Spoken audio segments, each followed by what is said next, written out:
Well, hello and welcome to Renaissance, where we broaden our skills to create better lives for ourselves and those around us. Today, we're going to be changing the rear brake pads and brake disc on a 2018 Honda Odyssey. Starting here by taking the tire off. Then I'm going to go ahead and use a manual impact screwdriver to take off this number 3 Phillips. That's going to be needed to come off to take the brake rotor off here in a minute.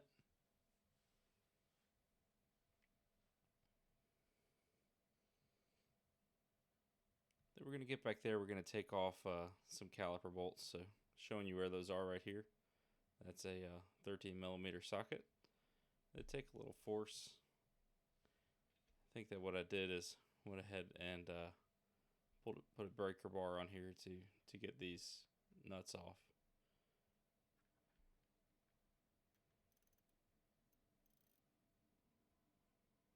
Oh, no breaker bar, but you saw it break free there. However, it's going to spin in place. So on the front side of that bolt, there's a rubber boot where that caliper pin slides in and out.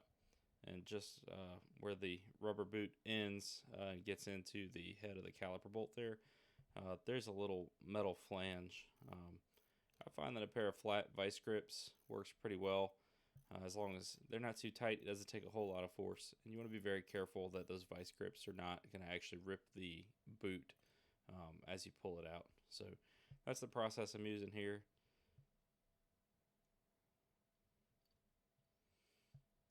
A little close up showing you getting those locking pliers where they're just touching only the metal flange on the receiving side of that nut, not hitting the boot at all. Just helping to hold that in place and keeping it from spinning free to get those caliper bolts out.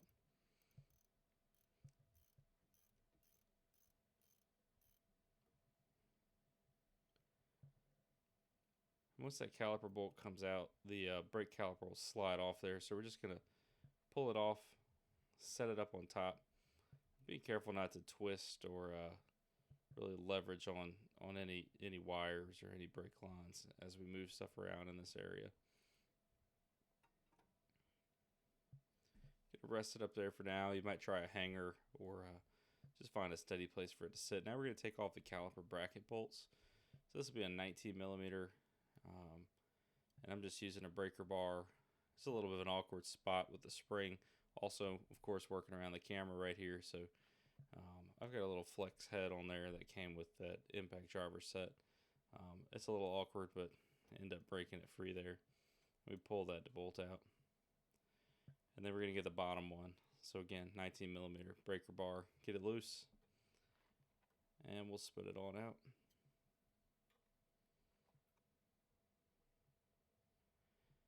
And once those come out, the caliper bracket's going to come right off. We're going to set it to the side.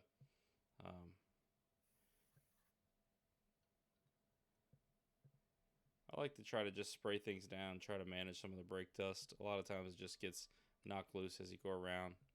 Get that rotor off, give it a couple love taps. Sometimes it gets stuck pretty bad.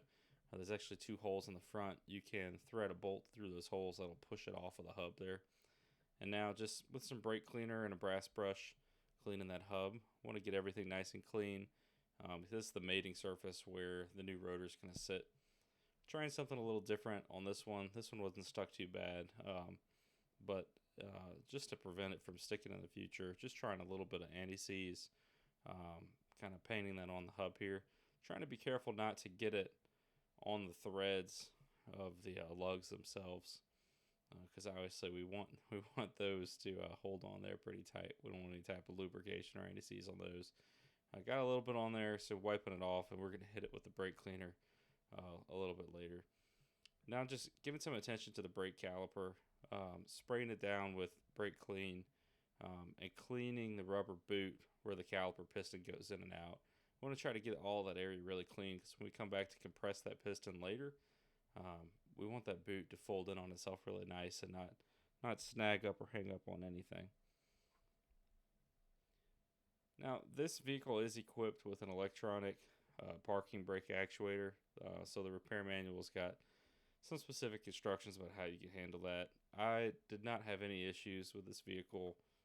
Tested it after I did this, and the electronic parking brake actuator and everything is still working just fine. I think it helps. I did not actually have the parking brake set while I was working on one side of the vehicle at a time doing this brake job.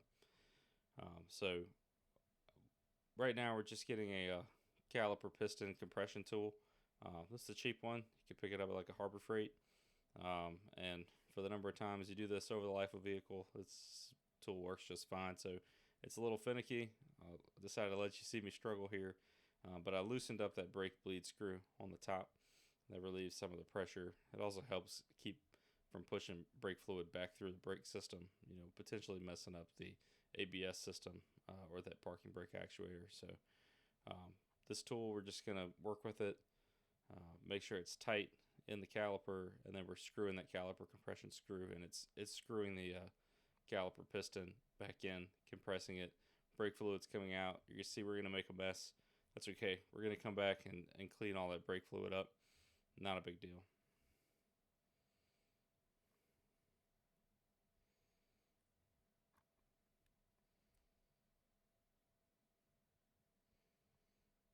We're just going all the way until this caliper piston kind of bottoms out. It's going to be flush with the rest of the face of all the surface around the caliper piston there. And then I just take a little wrench, spin that compression tool back off to get it off. And then you see coming through here, I made a mess, brake fluid everywhere. Clean it up a little bit, get that bleed screw tightened back up. Not too much force here, we don't want to break anything. And we're going to pop this rubber dust cap back on after we clean it.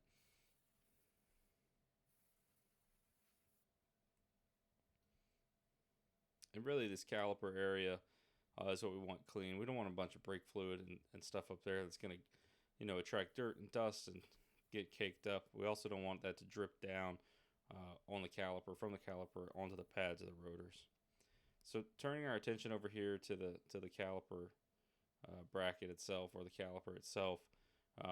First we're going to pull out the old pads. Then we're going to pull out the metal clips that are between the pads and the caliper bracket. So pushing those old pads out, kind of paying attention to the way they came out, where that wear indicator tab is. I just use a little screwdriver, pry these out, and then we're going to get to cleaning. So lots of brake cleaner, brass brush, paying particular attention to everywhere those clips sit. So all those little lips and recesses where those clips have to sit in, we want all that nice and clean. This brake dust just gets built up over time. This is a good step to wear a mask for. Certainly don't want to be breathing in any of this brake dust. I'll just use the brake cleaner, keep it clean. Then we're using some brake lubricant. This is like a Seal Glide lubricant. They sell little packets at the auto parts store when you buy your rotors and your pads. And we're going to put that on everywhere that the clips are going to touch the caliper bracket. So anywhere metal is going to touch metal, and we're going to put that on. It's going to help to eliminate squeaks. It's going to help to keep it from bonding and getting stuck on there and making it difficult to remove next time. Just kind of a good practice there. You'll see you're not always going to get the brackets on perfect the first time. You might mess them up. Just go until they fit. Like I said, pay attention when they come off. So you see me lube these all up here. Lubing the inside of the brackets, and then I realized, oh, well, I did it wrong. That's okay. Take them off, flip them over. Now we're going to lubricate the sides of these clips where the pads themselves are going to ride. It's just going to help the pads to slide nice and freely as you use the brakes. Those pads need to squeeze in and out, grab the rotor to stop the vehicle. So here we go, putting the pads back on. That metal wear tab, the wear indicator tab, should be on the pad that's on the rear side of the brake.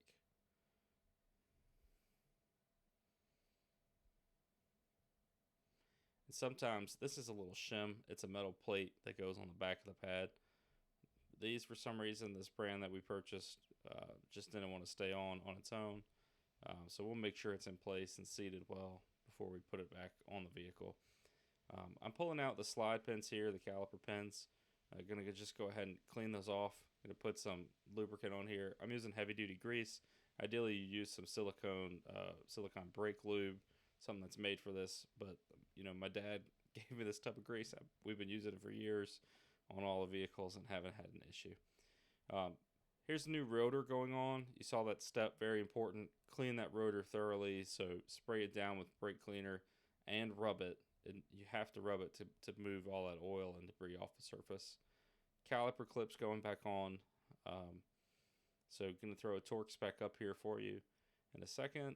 This is a 19 millimeter, torquing it to 80 foot-pounds. You should certainly check your repair manual for your exact model, trim line, vehicle. Make sure you're using the right torque spec.